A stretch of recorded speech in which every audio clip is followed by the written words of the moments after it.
मला कुणी ते सांगितलं की ते अयोध्येला आणि कुठं तरी काशीला नेतात.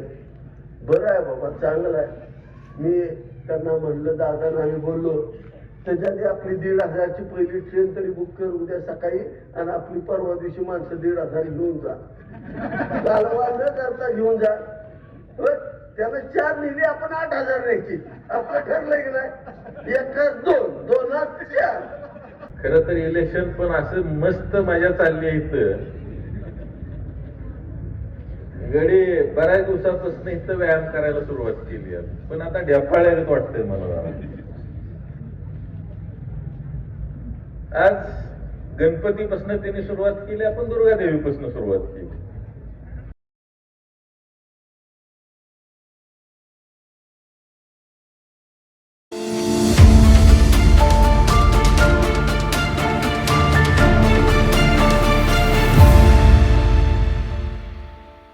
मी प्रथमतः आपला ऋणी या कार्यक्रमाला उपस्थित असणारे कराड उत्तरचे, आता एकाने सांगितलं कराड उत्तरचं उत्तर कोण, तर मनोज दादा. किती सुंदर हे वाक्य आहे.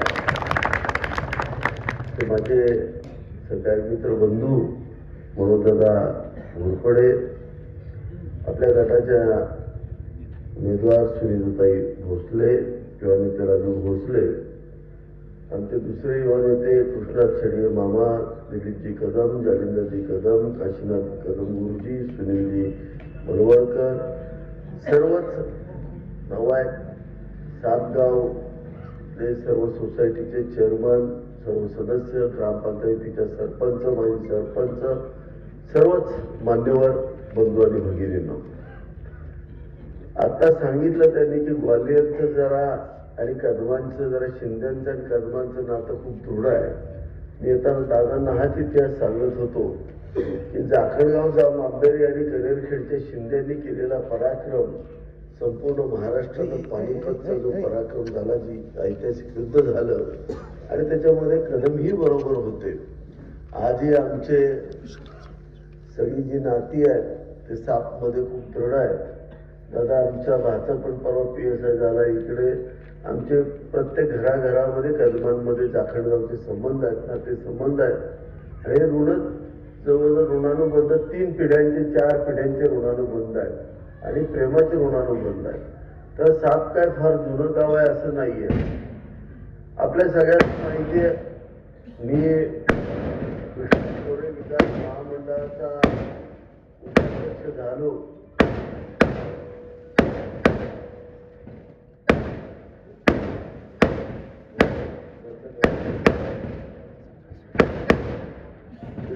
विकास महामंडळाचं उपाध्यक्ष घेतलं. दादा त्यावेळेला आपण आमदार नव्हतात. कराड उत्तरची काय अवस्था होती?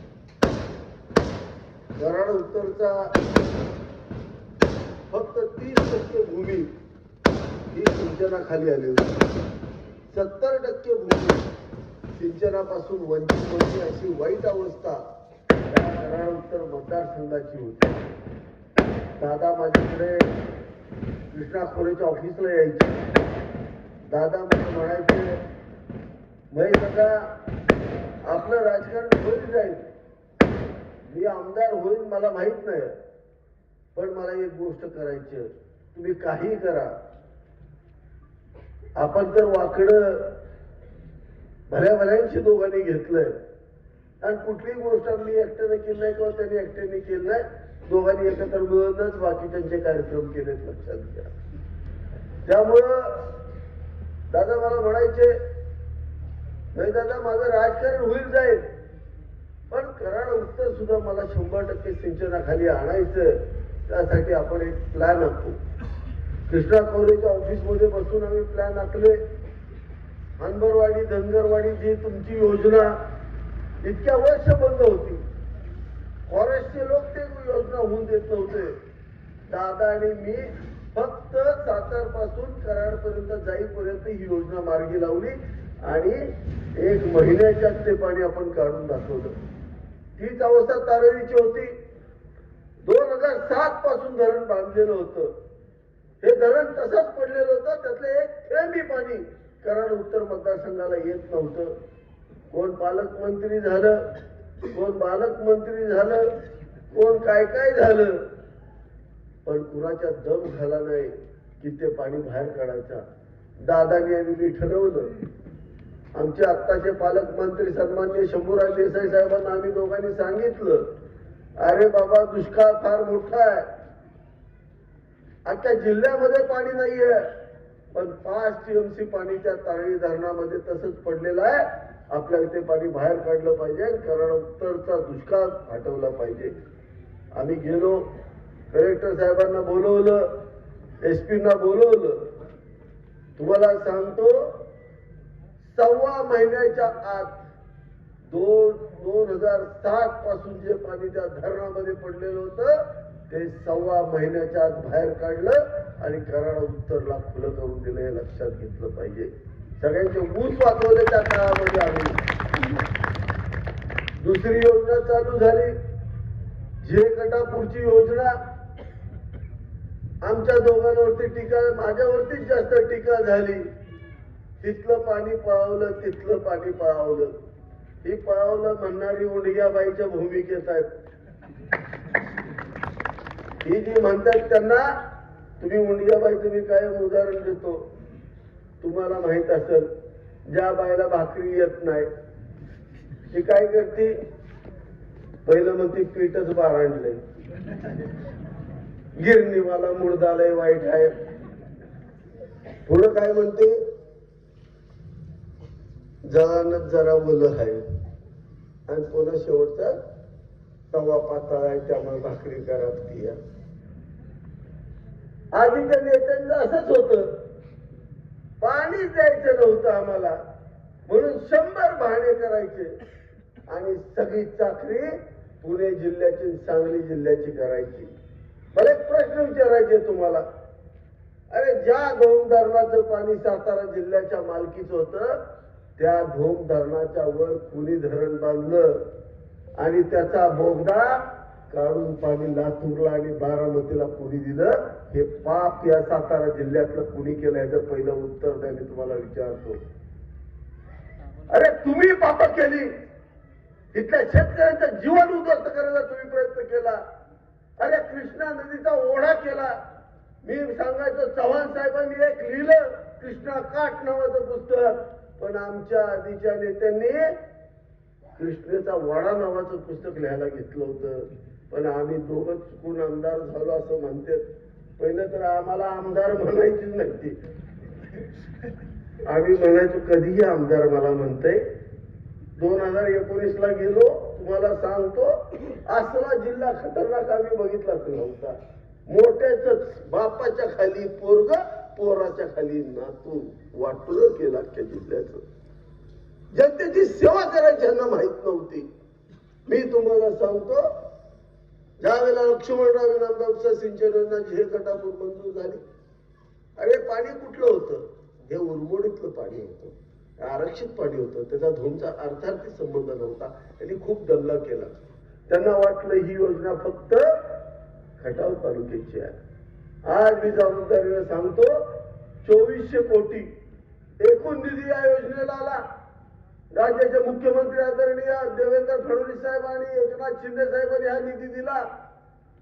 आज त्याची टेंडर पब्लिश झालेली आहे. तुमच्यासारखे मोकळे नारळ आम्ही फोडत नाही. 2400 कोटी रुपये मनोज दादा माझ्या माध्यमातून ह्या कोरेगाव तालुक्याला आले, ते लक्षात घेतलं पाहिजे. अरे डोंगराच्या कडेने पूर्ण रामोसवाडी पासून ते तुमच्या आंबेरी पर्यंत बारमाही सगळे ओढे वाहणार आहेत. लक्षात घ्या, त्या डोंगराच्या कडेनं पाणी येणार, हे सगळं पाणी कोरेगाव तालुक्यामध्ये या भागामध्ये पसरणार आहे. एवढंच करून थांबलो नाही मी. आमच्यावरती टीका झाल्या. दादा, मी एक निर्णय घेतला कृष्णा खोरेचा उपाध्यक्ष असताना, या कृष्णा नदीमध्ये कर्नाटकला वाहून जाणारं पाणी थांबवण्याचा निर्णय घेतला. एक बॅरेज बांधलं होतं झे गटापूरचं. काल आम्ही 5 बॅरेजची त्या ठिकाणी ऑर्डर काढली. संपूर्ण कृष्णा नदीमध्ये आता पूर्णपणे तुम्हाला अर्धा TMCच्या मोठी धरणं दिसतील, अशा पद्धतीची योजना केली. अरे दुष्काळ पडला तरी सुद्धा आमच्या नदीमध्ये किमान 2.5 TMC म्हणजे निंब ओरमोडीचं धरण आम्ही साठवू शकतो एवढी क्षमता तिथं त्या ठिकाणी तयार करण्याचा आम्ही सुरुवात केलेली आहे. याच्यावरती थांबलो नाही. डोंगराच्या कडेला सगळीकडे आता आम्ही मोठे मोठे तलाव घेतोय. मी स्वतः राठोड साहेबांशी मंत्री महोदयांशी बोललो. आता दादा आम्ही 12 फेब्रुवारी का 15 फेब्रुवारीला एक मंत्रालयात बैठक लावतोय. आमच्या डोक्यात आहे जसं आमच्या पायाशी 2.5 TMC पाणी साठलंय तसंच आमच्या डोक्यावरती पण 2.5 TMC पाणी मी साठवून ठेवणार आहे. पावसाळ्यात जाणारं सगळं पाणी कोरेगाव तालुक्याचं सगळं डोक्यावरती साठवून ठेवणार. माझ्यावरती दुसरी टीका झाली की अरे पाणी पळवलं त्यामुळे कॅनलला पाणी आलं नाही. जो बहादर आहे त्याला उठावं इथं माझ्या पुढं सांगावं. कॅनलवरती मोटर खटाव तालुक्याची कुठं बसली मला दाखव. आपण चालत जायचं इथं धोपर्यंत एक कॅनलवरची मला मोटर दाखवा हे मी चॅलेंज देतो. अरे काय बोलताय तुम्ही सांगताय काय. म्हणजे काश्मीरमध्ये बर्फ पडला आणि मला इथं सर्दी आली खोकला आला घरात सांगतो तुम्हाला. अरे मला सांगा या कॅनॉलची क्षमता 1972 साली अशी ठेवली होती की या कॅनॉलच्या कडेच्या शेतकऱ्यांना त्याची मदत झाली पाहिजे. सिंचन कॅनॉलच्या कडेच्या शेतकऱ्यांचं झालं पाहिजे. असं असताना 2006 साली कुणाचं राज्य होतं, कोण मंत्री होते, कोण आमदार होते. पहिली मोटर बसली कवठे केंद्राची 200 HP 2 मोटरी वाई तालुक्यात बसल्या. त्याच्या पुढची मोटर कुठं बसली, फलटण मतदारसंघातल्या 2 वांगणात वसनाच्या 2 मोटरी बसल्या 150 HP. त्याच्या खाली वसनाच्या 2 बसल्या 150 HP. वसना झालं, वांगणा झालं, त्याच्यावर कवठे केंद्र झालं. अरे तुम्ही शेतकरी तुम्ही मला सांगा या कॅनलवरती जर 600-650 HP मोटरी चालू झाल्यानंतर पाणी खाली येईल का जाईल. त्या आम्ही केलं त्या. अरे आम्ही आमदार होण्यापूर्वी तुम्ही ह्या चुका करून ठेवल्या होत्या आणि त्या आम्हाला दूषण देताय. आता त्याच्यावरती आम्ही बदल केला. लक्षात घ्या, जे पाणी वाहून जाते, जे पाणी इतर धरणांचं आहे ते नदीतनं उचललं जाणार. इथनं पुढं कुठलंच पाणी हे कॅनॉलवरती उचललं जाणार नाही. त्याच्यामुळं पाणी तिथं सोडलेलं डायरेक्ट टेलपर्यंत येणार. हा माझा शब्द आहे, तुम्हाला लक्षात घ्या. अरे तुम्ही चुका केल्या, तुम्ही करताय. आज त्या कोरेगाव तालुक्यातल्या भाडं खोऱ्याला जे पाणी उचललं जातंय 2.14 TMC पाणी त्या ठिकाणी दिलं जातंय. पण दादा त्या मोटरीला फक्त 0.5 TMC पाणी उचललं जात आहे. कारण टेलला पाणी येतच नाही. अशी वाईट अवस्था आहे. हे मोटरी बसवल्या कुठे, आम्ही बसवल्या. अरे आम्ही नाही बसवल्या. त्या कॅनॉल मधला एक थेंब सुद्धा पाणी बाहेर कुठं जात नाही. लक्षात घ्या, फक्त कोरेगाव तालुक्यामध्येच जातंय आणि कराड तालुक्यातच जातंय. ह्या कॅनॉलवरती कुठल्याही तालुक्याला इतर पाणी सिंचनाला जात नाहीये. बाई असं असताना विनाकारण आम्हाला दोष देत बसू नका, माझी विनंती आहे. आता मी हे जे बॅरेज बांधतोय या बॅरेज मधून वांगणाचं पाणी हे भाडं खोऱ्यात जाणार आहे. त्यामुळे त्या 250 HP 125-125 ज्या 2 मोटरी आहेत त्या बंद होणार आहेत. त्यामुळे तुमच्याकडे पाणी यायला सहज होणार आहे. त्याचा पुढचा टप्पा आम्ही गाठतोय तो म्हणजे वांगणाला सुद्धा वरच्या बाजूला जी आहे आमची अलीकडची वांगणा आणि पलीकडची वसना जी कोरेगाव उत्तर भागाला जे पाणी देते ती सुद्धा पाणी योजना आम्ही वनग उपसा सिंचन योजनेच्या अंतर्गत आणून तेही पंप बंद करणार. 150 HP 2 पंप बंद करणार आणि तेही पाणी आम्ही वनग मधून म्हणजे नदीच्या बॅरेज मध्ये उचलून त्या भागाला देणार आहे. त्यामुळं आमच्या कॅनॉलच्या वहन क्षमतेला त्रास होणार नाहीये. कॅनॉलची वहन क्षमता चांगली राहणार आहे. त्यामुळे तुमच्या गावांना प्रचंड पाणी देणार आहे. एका बाजूला कॅनॉलनं पाणी देतोय, दुसऱ्या बाजूला डोंगराच्या कडेने येणारं पाणी 15 एकराचा एक टी काढून दादा आपण सगळ्यांना देतोय. आपल्या कोरेगाव तालुक्याला 2 TMC पाणी खाण्याच्या दाढीनं मला दिलं हे लक्षात घेतलं पाहिजे तुम्ही. आज कोरेगाव तालुक्याला पाणी वाढवून द्यायचं काम महेश शिंदेनं केलं, लक्षात घ्या. दादांनी आम्ही काय केलं हे आमचं आम्हाला माहिती आहे. आम्ही काय पदं नुसती खुर्च्या उगवायला घेतली नव्हती, आमच्या परिवारासाठी घेतलेलं नाही. अरे आम्ही रात्रंदिवस दोघं झटतोय पळतोय. आजची अवस्था गावांची काय आहे तुम्ही बघा. दादा उशिरा विधानसभेत तुम्ही पाठवला, माझ्या बरोबर पाठवला, सतत कोरेगाव सारखी तुमची पण अवस्था झाली असते.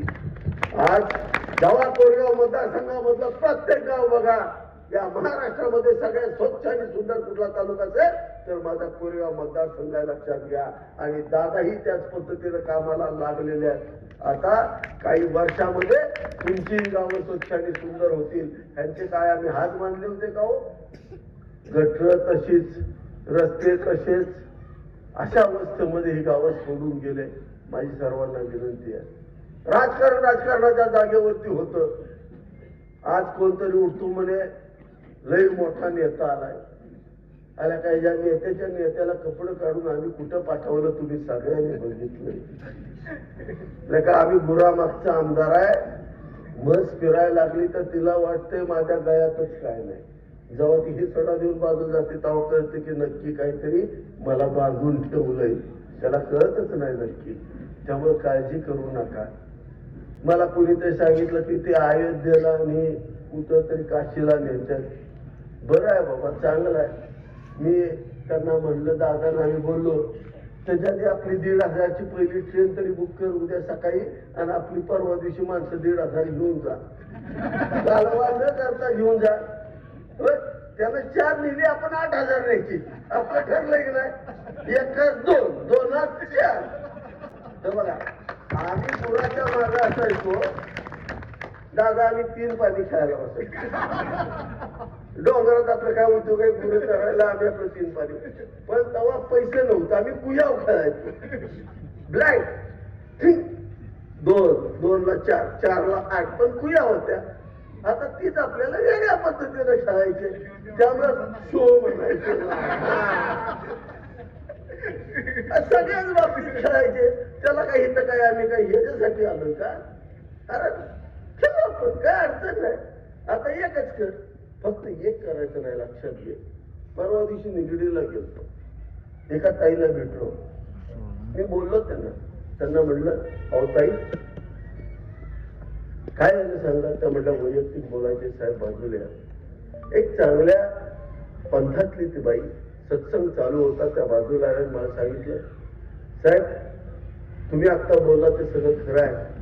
माझा नातू काल रात्री दारू पिऊन आला, रातभर आईला आणि मला मारले, गुरागत मारले. म्हणजे 21 वर्षाचा माझा नातू आहे आणि तो दारू पिऊन घरात आलाय आणि इतकं रातभर मारलंय. आम्ही दोघी पण मायाली की आमची सूनच असतो, आम्ही दोघेही झोपलेलो नाहीये.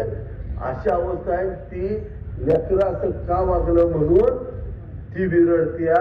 आमचं पोरग ज्ञानेश्वरी वाचायला बसायचं, पण ही गोव्याला जाऊन आल्यापासून पहिल्या दिवशी आम्हाला आता दारू पिऊन सापडले म्हणली आणि ती काय मोकळून रडायला लागली. तुम्ही मला सांगा, राजकारण कशासाठी केलं जातं? समाज सुधारण्यासाठी जातं का समाज उद्ध्वस्त करण्यासाठी जातं? अरे आमच्या आया बहिणी तर रात्रंदिवस कष्ट करून ही बारकी पोरं मोठी करतात. अरे आपण आपल्या पोरांना काय संस्कार देतो? तर हे पिढीचं नाव पुढे जावं, आपली संपत्ती, आपलं सर्वस्व त्यांच्या स्वाधीन करण्यासाठी. 21व्या वर्षी जे ज्ञानेश्वरी वाचणारं पोरग आहे ते गोव्याला जाऊन त्या नालायक पुढच्या, मी आता बोलतो वेळ आली की गोव्याला पोरून येतं, एकदा दाखवतोच त्याला. महेश शिंदे व्यसन मुक्तीसाठी रात्रंदिवस प्रयत्न करतो, लक्षात घ्या. मी बंडा तात्यांचा शिष्य आहे. आम्ही डाऊचं आंदोलन झालं ना, सगळी झोडपून काढली होती. वेळ आली की मी दाखवतो काय असतो राजू महेश शिंदे काय ते दाखवतोय त्यांना. अरे आम्ही कष्ट करून ह्या पोरांना चांगलं करण्याचा प्रयत्न करतोय आणि याला लाजा वाटायला पाहिजे की आमची पोरं गोव्याच्या क्रूज मध्ये नेऊन त्या ठिकाणी चुकीच्या बायका त्यांच्याबरोबर रात्रभर ठेवल्या जातात. इतकं खालच्या दर्जाचं राजकारण ह्या यशवंतराव चव्हाण साहेबांच्या जिल्ह्यामध्ये होऊ शकतं. आणि आपण म्हणताय फार मोठा माणूस. अरे कुठला मोठा माणूस? माणूस मोठा हा विचारानं असतो, लक्षात घ्या. ज्या माणसाच्या विचारानं समाज उंचीवरती पोहोचतो, ज्या माणसाच्या विचारानं एखाद्या व्यक्तीचं अर्थकारण बदलतं, त्याचं कुटुंब सुखी होतं, तो माणूस मोठा असतो, लक्षात घ्या. असली माणसं कधी मोठी असू शकत नाहीत. म्हणून माझी विनंती आहे, अरे जो सुसंस्कृतपणा जपण्यासाठी आपण रात्रंदिवस कष्ट करतोय, तो आपण बाद करून ठेवू नका. अरे आम्ही आहे ना, अरे दोघं आहे, काय पाहिजे ते मागा, ज्या गोष्टी पाहिजे ते देऊ, पण आपला सुसंस्कृतपणा खराब करू नका, आपल्या घरातली पोरं बर्बाद करू नका. अरे आज आम्ही पण चाललो, राजू पुढच्या दादा यांना रहिमतपूर्वक स्पेशल ट्रेन सोडून दे, त्याला सांग दादा तुम्ही बोला दिल्लीत स्पेशल ट्रेन करून घ्या, काय ज्यांना जायचे त्यांनी जाऊ, आपण मतदानाच्या आधी या बाबा, सगळं कल्याण आमचं. एवढंच फक्त करा, एवढंच सांगतो. आणि ही नेत्याची वय तवा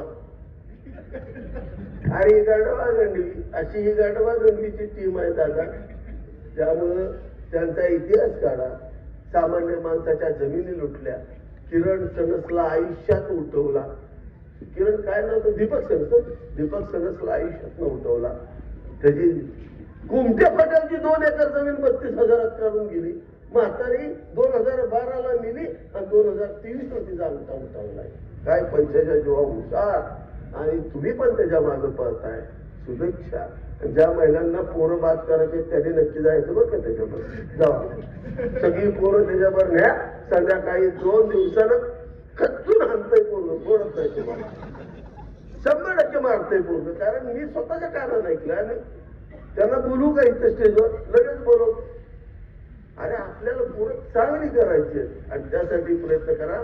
राजकारण काय आजचं आहे उद्या जाईल, त्यामुळं फार त्याच्यात वाहत जायचं नसतं, पण समाज सुधारण्याचं काम मात्र आपल्याला करायचं असतं.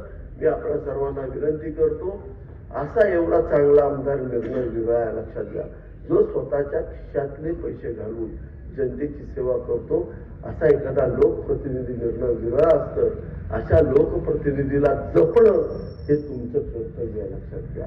आणि ते कर्तव्य समजून आपण सगळ्यांनी काम करावं अशी विनंती करतो. मला एक फार मोठी सभा माझ्या मतदारसंघामध्ये, मी तुमची माफी मागतो संयोजकांची आणि या ठिकाणी थांबतो. रामकृष्ण हरी. धन्यवाद. मध्ये खरं तर आमदार झाल्यानंतर बऱ्याच वेळा या ठिकाणी सत्कारासाठी वेळ मागितला होता, परंतु मी सुद्धा ठरवलंय की प्रत्येक गावामध्ये जाता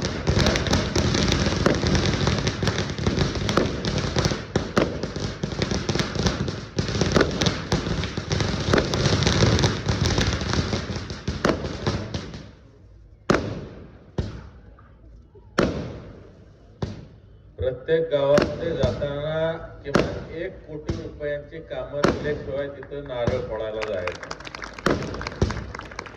पण खरं तर सापचं माझ्यावर फार विशेष असं प्रेम आहे आणि माझं पण सापवर विशेष प्रेम आहे. त्या अनुषंगानं जवळपास 2.25 कोटी रुपयाचा आकडा या ठिकाणी झालेला आहे 1 वर्षभरामध्ये. आता शाळेचं काम तर बऱ्यापैकी गतीनं चालू आहे. एक अतिशय या गावाच्या वैभवामध्ये भर घालणारी त्या ठिकाणी शाळेची इमारत या ठिकाणी होते. त्याच पद्धतीनं आपण आता साकवचं भूमिपूजन केलं. खरं तर आपल्याला शेतकऱ्यांना शेतामध्ये जाण्यासाठी ऊसाचं पीक असेल, भाजीपाला असेल, त्यासाठी पानंद रस्ते व्यवस्थित असणं गरजेचं आहे, साकव पूल असणं गरजेचं आहे.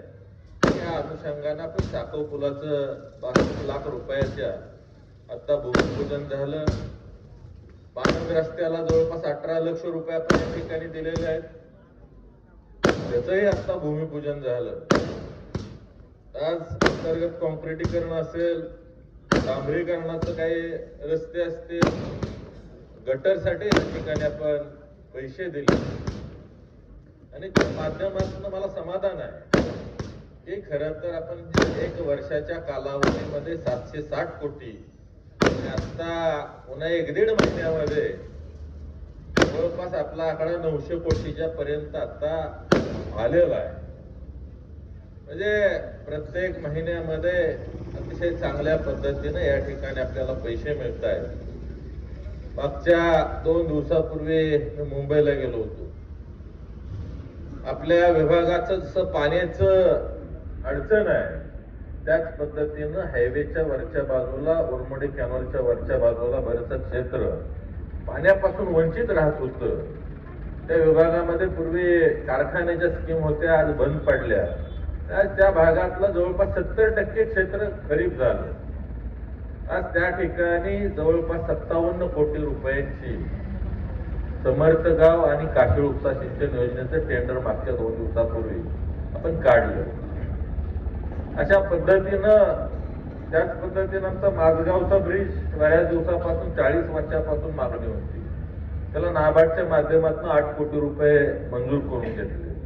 त्याच पद्धतीनं कोपर्डे असेल, काशीळ असेल, वेनेगाव या ब्रिजसाठी 20 कोटी रुपये CRF मधनं, 24 कोटी रुपये नाबार्ड मधनं आणले. या पद्धतीनं फार मोठ्या प्रमाणावर निधी आणण्यामध्ये यश आलं आणि खरं तर या सर्वाचं श्रेय आपल्याला जातं. तुम्ही मला मोठ्या मताधिक्यानं आमदार केलं आणि या ठिकाणी फार मोठा बदल घडवला आणि खऱ्या अर्थानं हा बदल घडवल्यानंतर माझी सुद्धा जबाबदारी तेवढ्याच पटीमध्ये वाढली आणि 1 वर्षामध्ये झपाटून काम केलं. आज केंद्रामध्ये आपलं भारतीय जनता पार्टीचं सरकार आहे, राज्यामध्ये भारतीय जनता पार्टीचं सरकार आहे आणि एक अतिशय चांगल्या पद्धतीने या सरकारच्या माध्यमातून निधी आणण्यामध्ये आणि आपले आदरणीय मुख्यमंत्री देवेंद्रजी फडणवीस साहेबांचं सुद्धा आमच्यावर प्रत्येक आमदारावर लक्ष आहे. त्यामुळं जे काम त्या ठिकाणी घेऊन जाईल त्याला 100% त्यांनी आपल्याला निधी दिलाय, मंजूर केलंय. त्यामुळे या ठिकाणी शासनाचं प्रथमतः हार्दिक असं अभिनंदन करतो. खरं तर आजच्या या कार्यक्रमाच्या निमित्तानं माझे सहकारी बंधू कोरेगावचे कॉन्क्रीट पाणीदार आमदार आदरणीय महेशदादा शिंदे या ठिकाणी उपस्थित राहून गेले. खरं तर विसापूरला त्यांनी कार्यक्रम दिला होता आणि परवा दिवशी सापची मंडळी माझ्याकडे आली.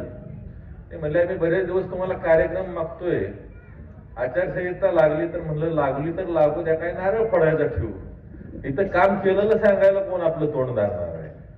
त्यामुळं अचानक 2 दिवसामध्ये हा कार्यक्रम दिला आणि अतिशय चांगल्या पद्धतीनं आमच्या सर्व सापकारांनी नियोजन केलं. त्यात मोठ्या संख्येनं आमच्या सर्व लाडक्या बहिणी या ठिकाणी उपस्थित राहिल्या. त्याच पद्धतीने आमचे लाडके भाऊ सुद्धा या ठिकाणी उपस्थित राहिले. आज या ठिकाणी आवर्जून आता जर अहमदपूर नगरपालिकेचं इलेक्शन झालं आणि त्या ठिकाणी आमच्या भगिनी वैशालीताई निलेश दादा माने या तिथल्या नगराध्यक्ष झाल्या. आज निलेश दादा हे सुद्धा नगरसेवक झाले. तेही आज या ठिकाणी उपस्थित राहिले. आपण सापगावच्या वतीनं त्यांचा या ठिकाणी सत्कार केला. तसंच रणजित दादा माने युवा नेते हेही या ठिकाणी उपस्थित आहेत. सतीश अध्यक्ष या ठिकाणी उपस्थित आहेत.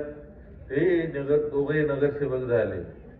आज सापगावच्या वतीनं त्यांचं सुद्धा हार्दिक असं अभिनंदन करतो आणि आपल्या या एकंबे गटाच्या होणाऱ्या जिल्हा परिषदच्या सदस्या सुनीताताई भोसले याही आज या ठिकाणी उपस्थित आहे. आज खरं तर या आमच्या सत्काराच्या निमित्तानं त्यांच्या प्रचाराचा सुद्धा या ठिकाणी आज आपण शुभारंभ केलेला आहे. आज एक अतिशय सर्वसामान्य कुटुंबातून या ठिकाणी आलेले राजू भोसले, त्यांना सर्व समाजसेवेचा नाद आहे, अतिशय चांगल्या स्वभावाचं व्यक्तिमत्व आणि त्यामुळं महेश दादांनी मी जिल्ह्यात सगळ्यात आधी पहिल्यांदा ही उमेदवारी डिक्लेअर केलेली. आपली नगरपालिका लागली झाली त्याच्या अगोदर म्हणजे गणपतीला. त्याच पद्धतीनं आमचे मामा कृष्णाजी शेडगे KM शुगरचे संचालक तिथं उपस्थित आहेत. जालिंदर कदम भाऊ हे उपस्थित आहेत. दिलीप कदम आबा, काशीनाथ कदम गुरुजी, सुनीलजी मलवडकर पंचायत समितीचे माजी सदस्य, तसंच ऋषिकेशजी तुपे, राजू मोरे, नागेशजी अडसोळे अप्पा अण्णा, सुहासजी निकम, उपसरपंच आंबेरी, तात्यासाहेब साबळे, भगवानराव कदम, पैलवान सागर गायकवाड, अंकिताताई भोसले, ज्ञानेश्वरजी कदम माऊली, तसंच विष्णू गायकवाड, सरपंच आंबेरी, विघ्नेशजी पवार, उपसरपंच पवारवाडी संभाजीराव जाधव तात्या, शशिकांतजी कदम भाऊ, चंद्रकांतजी जाधव, शामरावजी कदम तात्या, पैलवान अभिजित जाधव, वेळूचे रोहित भोसले युवा नेते, तसंच पैलवान सुधीर कदम, विक्रमजी जाधव, चंद्रकांत कदम सरपंच, तसंच चंद्रशेखर गुरव चेअरमन, उज्ज्वलाताई कदम सरपंच, सतीश काका भोसले, मनीषाताई कदम माजी सरपंच, तसंच शशिकला शेडगे, आशाताई कदम ह्याही दोघी जण सरपंच होऊन गेलेले, तसंच गणेशजी भोसले, पैलवान संदीप गायकवाड, सचिन पवार, पत्रकार जयदीपजी जाधव आणि या ठिकाणी उपस्थित आपल्या सर्व माता भगिनी आणि आपण या गावचे या विभागातील सर्व ग्रामस्थ. त्याच पद्धतीनं आज जर आपण बघितलं तर प्रत्येक गावाची जर मागणी असेल तर ती पाण्याची मागणी असते. शेती पाणी हा या कराडउत्तर विधानसभा मतदारसंघामध्ये अतिशय प्रलंबित राहिलेला विषय आहे आणि खरं तर मी असेल महेशदादा शिंदे एका शेतकरी कुटुंबातून सर्वसामान्य कुटुंबातून आलो. त्यामुळे शेतीच्या पाण्याचं महत्व काय असतंय हे आम्ही स्वतः अनुभवलेलं आहे. त्यामुळे एक वर्षामध्ये जर तुम्ही बघितलं तर या कराडउत्तर विधानसभा मतदारसंघामध्ये जवळपास 12 पाणी उपसा सिंचन योजनेच्या माध्यमातून त्या कराड उत्तरला सुजलाम सुफलाम करण्याचं काम या ठिकाणी करण्यामध्ये चांगल्या पद्धतीनं मला यश आलेलं आहे. खरं तर मगाशी जालीभाऊनी सांगितलं की धोमच्या पाण्याचा सारखाच कॅनॉल मागं फुटत असतो किंवा फोडला जातो. पण मी तुम्हाला भाऊ सांगू इच्छितो, इथनं पुढं हा नैसर्गिक बाकीच्या गोष्टीनं फुटला तर ठीक आहे, पण इथनं पुढं महेशदादा शिंदे मी आमदार आता आम्ही दोघं जण आहे. त्यामुळे एक कॅनॉल फोडायचं धाडस इथनं पुढं कोण करणार नाही तुमच्या माहितीसाठी. आणि तो फुटू नये म्हणून आपण गेल्या वर्षी जवळपास 50 कोटीची तरतूद सुद्धा केली. ज्या ज्या ठिकाणी फार मोठ्या प्रमाणावर गळती होती त्या ठिकाणी लाईनिंग करण्याचं, कॉन्क्रीट करण्याचं आपल्या बाजूनं काम पण करून घेतलेलं आहे. तुम्ही जर बघितलं तर गेल्या वर्षी ह्या वर्षी जरा पाणी काही का होईना थोडंसं वाढलेलं आपल्याला पाहायला मिळेल आणि पुढचं सुद्धा जवळपास 450 कोटी रुपयांची तरतूद या ठिकाणी आपण लाईनिंगसाठी टप्प्याटप्प्यानं करतोय. त्यामुळं पूर्वी ज्या पद्धतीनं तुम्हाला पाणी या ठिकाणी या कॅनॉलचं मिळत होतं ती द्यायची जबाबदारी या विभागाचा, या कराड उत्तरचा आमदार म्हणून माझी सुद्धा आहे. तुम्ही मगाशी सांगितलं की आज शनिवारी पाणी सुटणार आहे असं सांगितलं, पण पाणी सुटलं नाही. मी आता तुमचं भाषण ऐकत एक्झिक्युटिव्ह इंजिनियर योगेश माझ्या माहितीप्रमाणे जे आहेत शिंदे त्यांना फोन केला तर मला म्हणले, दादा डायवा कॅनॉल आणि उजवा कॅनॉल बरोबर 4 वाजता मी पाणी सोडलेलं आहे. कमिटमेंट आपल्याबद्दल फेल होऊ शकत नाही, कारण अधिकाऱ्यासनी जेवढं सहकार्य असतं त्या पद्धतीनं कसं घ्यायचं ती पण आम्हाला माहिती आहे. त्यामुळं इथनं पुढच्या काळामध्ये तुम्ही पाणी हा विषय माझ्यावर सोडा, 100% तुम्हाला तुमच्या पाण्याच्या दृष्टिकोनातनं न्याय देण्याचं काम होईल. ह्याच्या अगोदर सुद्धा खरं तर इथं असलेल्या आमदारांच्यात पाणीच नव्हतं, त्यामुळे तुम्हाला पाणी मिळत नव्हतं. पण बोट दाखवायची कोणाकडे तर महेशदादा शिंदे. आणि महेशदादाला ज्या विभागानं निवडून दिलं त्या विभागाचं पाणी पाजायचं काम ते करणार ना. आज मला तुम्ही निवडून दिलं, मी इथलं पाण्याचं पाजायचं काम केलं पाहिजे. तुम्हाला योग्य पद्धतीने तर पाणी देण्याचं काम त्या लोकप्रतिनिधीनं केलं पाहिजे. जसं मगाशी सांगितलं त्यांनी भाकरी करायला येत नाही, पण उगीच सांगायचं तवा हलका झालाय, जळणच बरोबर नाही, म्हणजे अशा पद्धतीचं काम ह्याच्या मागच्या लोकप्रतिनिधींचं होतं. आणि ही वस्तुस्थिती आहे.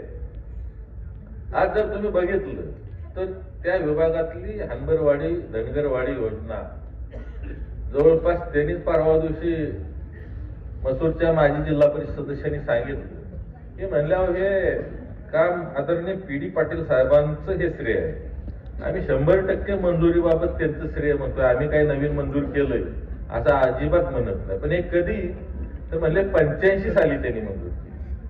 आता 85 साल जवळपास 40 वर्ष झाली. हे तुम्ही 2 पिढ्या घालवल्या त्याच्यावर पाणी सांगलीपर्यंत गेलं, इकडं मानखाटावरचं पाणी मसवड पर्यंत गेलं. पण आज तुम्हाला 7 किलोमीटरवर इथं पाणी देता आलं आणि निव्वळ कारण सांगत दिवस काढायचं काम केलं. मी इकडे यायच्या अगोदर तुमच्या माहितीसाठी सांगतो, आपल्या जिल्ह्यातल्या जे काही मेन अधिकारी आहेत, त्या जयकटापूर योजना असेल, उरमोडी असेल, याची संबंधित सगळ्या अधिकाऱ्यांची येताना मीटिंग करून आलो. आज जर आपण बघितलं तर ह्या जयकटापूर योजनेला ऑक्टोबर 24 मध्ये त्या ठिकाणी मान्यता मिळालेली, म्हणजे शेवटच्या कॅबिनेटमध्ये मान्यता मिळाली. ते अधिकारी मला म्हणले, तुम्ही खरं तर ती योजना तरी त्या शेवटच्या कॅबिनेटमध्ये नसती मंजूर झाली तर बरं झालं असतं. एका वेळेला ही सगळी गावं तुम्ही आमदार असतात तर 100% तुम्ही पाणी आणलं. अरे म्हणलं मी आमदार नव्हतो पण तुम्ही द्यायला पाहिजे होता ना. म्हणले मागणाऱ्यांना किमान मागाय तरी यायचं ना. आज आम्हाला मग त्या ठिकाणी गरज नाही असंच वाटलं आणि त्या माध्यमातून खरं तर ह्या भागावर अन्याय झाला. पण योगायोगानं महेशदादा कृष्णाफारेचे उपाध्यक्ष होते. आज नाता सरपंच नाही तर जोरात क्वेशानं भाषण केलं, कारण आता त्याला पाणी मिळालं. पण त्या ठिकाणी किमान आपशिंग पर्यंत तरी पाणी आणायचं काम केलं. परवा आम्ही आंबेरीत गेलो होतो, आमच्या सुहास सरांनी सांगितलं की आम्ही जर 80% मदत दिली तर आम्हाला जे कटापासून तुम्ही पाणी द्या. सर कमिटमेंट बरोबर आहे ना. 79 झालं तरी पण कमिटमेंट फेल, कारण आमच्याकडे काम करायचं तर वाजवून करायची सिस्टीम आहे. आम्ही 100% एफर्ट्स घेणार, त्या ठिकाणी तुम्हाला पाणी देण्याचं काम करणार. पण आपल्या भवितव्याचं आपण सुद्धा बघितलं पाहिजे. कोणतरी येतो, खरं तर इलेक्शन पण असं मस्त मजा चालली आहे इथं. गडी बऱ्याच दिवसापासून इथं व्यायाम करायला सुरुवात केली आहे, पण आता ढेपाळ्यात वाटतंय मला जरा. आज गणपतीपासून त्यांनी सुरुवात केली, आपण दुर्गादेवीपासून सुरुवात केली. त्यामुळं या ठिकाणी आज राजू भोसले सुद्धा कुठंही आपल्याला कमी पडणार नाही. फक्त हा पण माणूस संत मार्गातला आहे, त्यामुळे जसं मागाशी आमदार महेशदादांनी सांगितलं तसं गोव्या बिव्याला ट्रिप अजिबात नेणार नाही. मग मत 4 कमी पडली तरी चालतील, पण आम्हाला समाज बिघडवायचा नाही. मग अशीच माझी चर्चा झाली, आमच्या एका भगिनीनी मध्ये सांगितलं, त्याने ट्रिपला गेल्यावर तिथं भाषण केलं.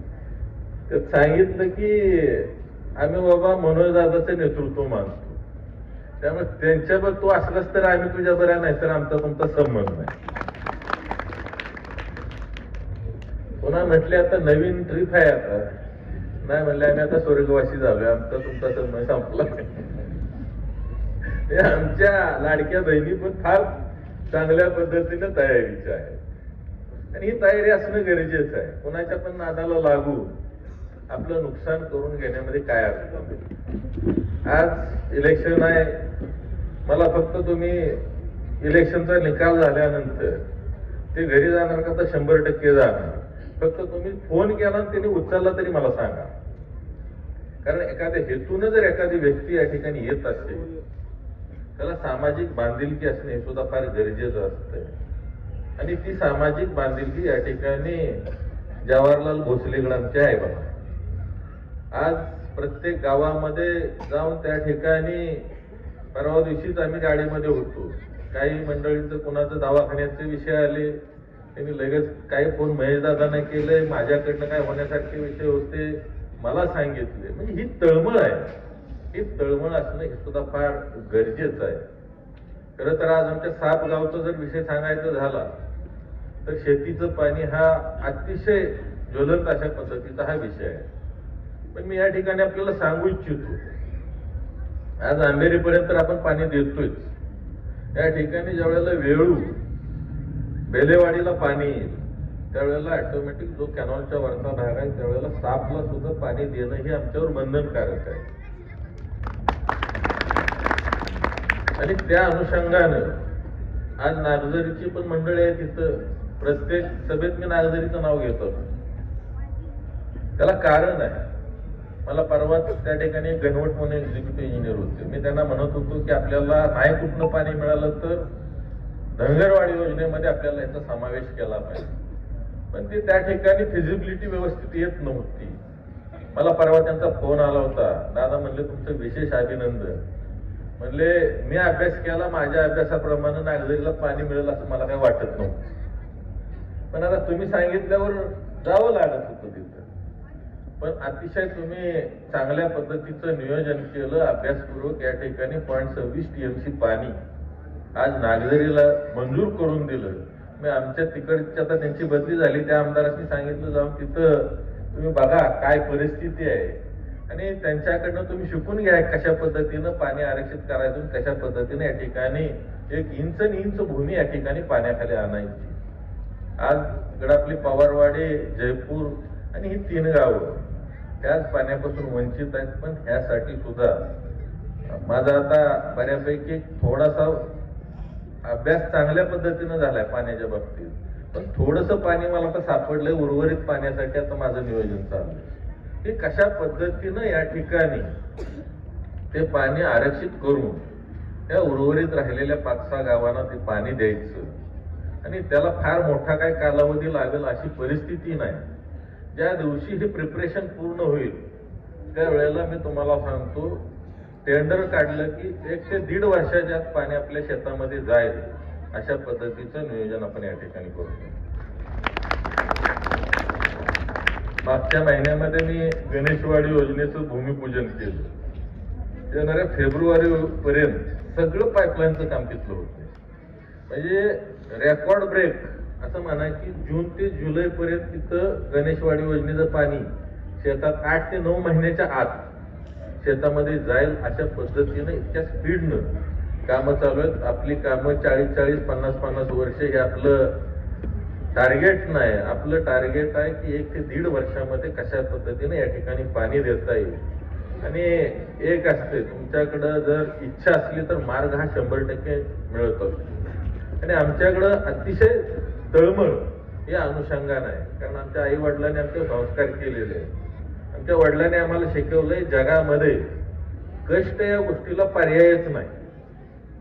त्यामुळं रोज 18-20 तास आम्ही या अनुषंगानं कामामध्ये असतो. दर मंगळवार बुधवारी कायम मंत्रालयात असतो. आज तिथं गेल्याशिवाय आपण एवढ्या प्रमाणावर, मोठ्या प्रमाणावर निधी आणू शकत नाही. आणि जर नाही त्या पटीत निधी आणला तर आपला जो काही बॅकलॉग आहे हा भरून निघणार नाही. आणि त्या अनुषंगाने या ठिकाणी त्या 14 महिन्याच्या कालावधीमध्ये अतिशय चांगल्या पद्धतीनं आपल्याला यश आलं.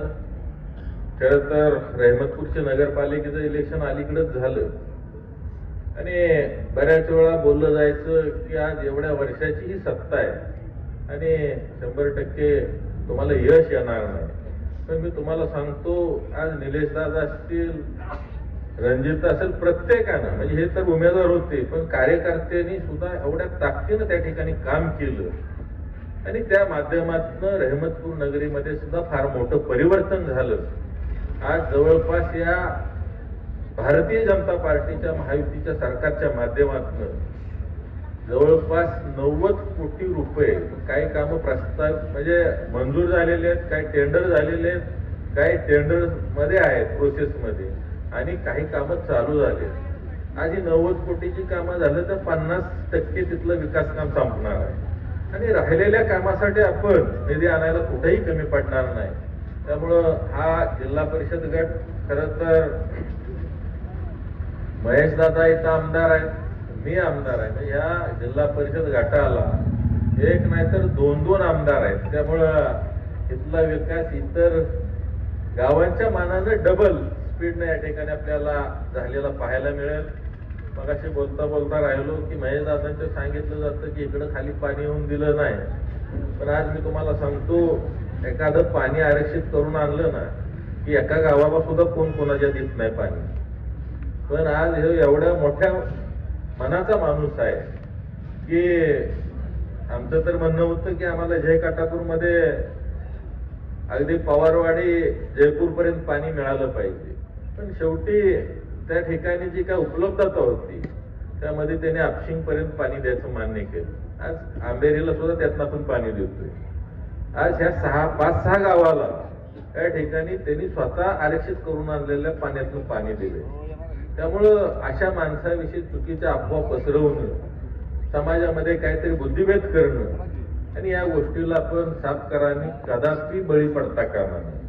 आणि आमच्या मनगटात एवढी ताकद आहे की आमच्या हक्काचं तर आपण आणूच, पण त्याच्यापेक्षा जास्त आणल्याशिवाय या ठिकाणी राहणार नाही. आता जिल्हा परिषदचं इलेक्शन येणाऱ्या 4-5 दिवसात कधी पण लागेल किंवा 10 दिवसात लागेल, पण आता आपण योग्य मोडमध्ये आलेला आहात सगळे. ट्रिपा बिपा हे बऱ्यापैकी झाल्यात. आता आणखी अयोध्येची बी ट्रेन आपण भरतोय. अयोध्या वगैरे करून या. आज हिंदू धर्मामध्ये आपल्याला पूजनीय अशी धार्मिक स्थळं असतात आणि आपल्यावर लहानपणापासून संस्कार असतात आणि या अनुषंगानं धार्मिक यात्रा करायला काहीच हरकत नाही.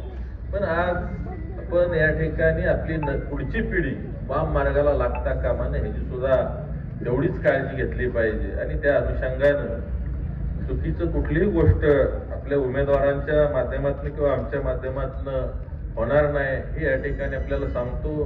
काही आमच्या मगाशी वस्तीतील मंडळींनी सांगितलं की संरक्षक भिंतीचा विषय आहे मातंग वस्तीमध्ये, बौद्ध वस्तीमध्ये. तर आता येणाऱ्या समाज कल्याणच्या आराखड्यामध्ये आपण 100% त्या ठिकाणी त्या कॉन्क्रीटची भिंत माझ्या माहितीप्रमाणे जुने आमदार झाले त्याच्या आधीपासून तुम्ही मागताय, पण आजपर्यंत काय झाली नाही. पण मला पण इंटरेस्ट असतो जी काम बरेच वर्ष झालं नाही ती पहिलं करायचं.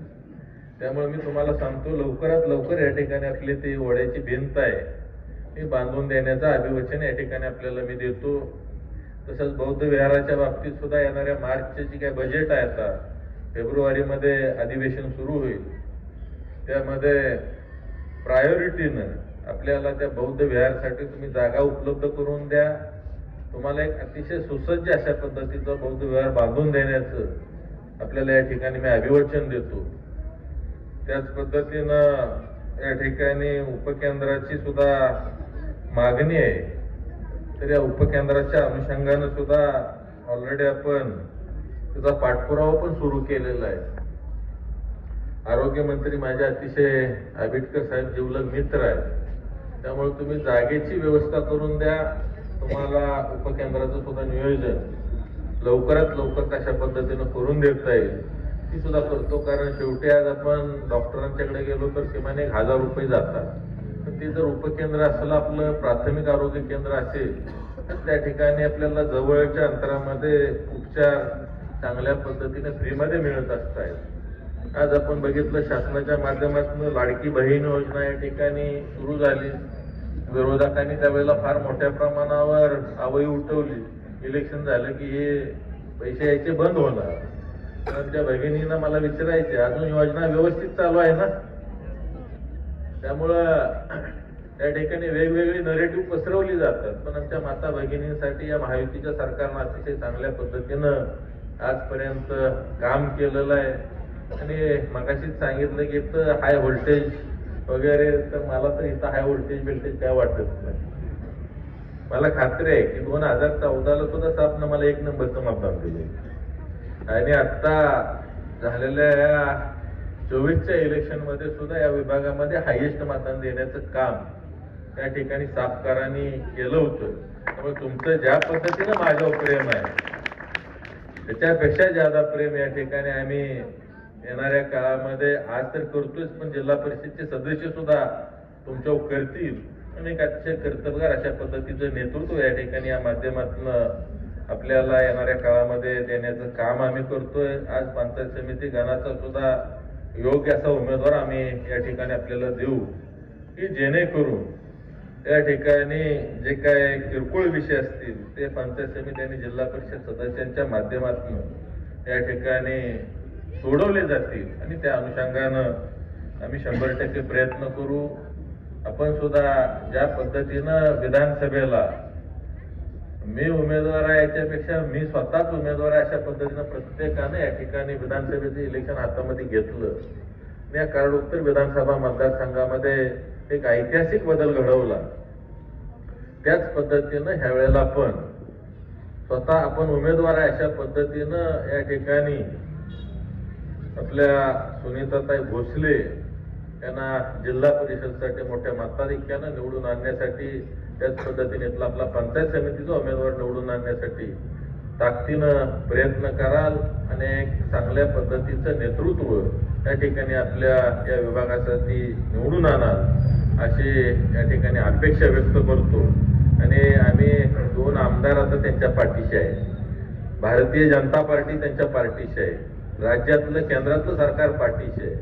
त्यामुळं ज्या बाजूनं आपल्याला निधी मिळणार अशा बाजूनं आपण जाणं गरजेचं आहे. तेवढं समजणं एवढं आपण सर्वच जण हुशार आहात. खरं तर फार थंडी आहे, तरी सुद्धा असल्या थंडीमध्ये आपण सर्वजण या ठिकाणी मोठ्या संख्येनं उपस्थित राहिला आणि एक अतिशय चांगल्या पद्धतीनं आज आमचा या ठिकाणी सत्कार केला, मान सन्मान केला.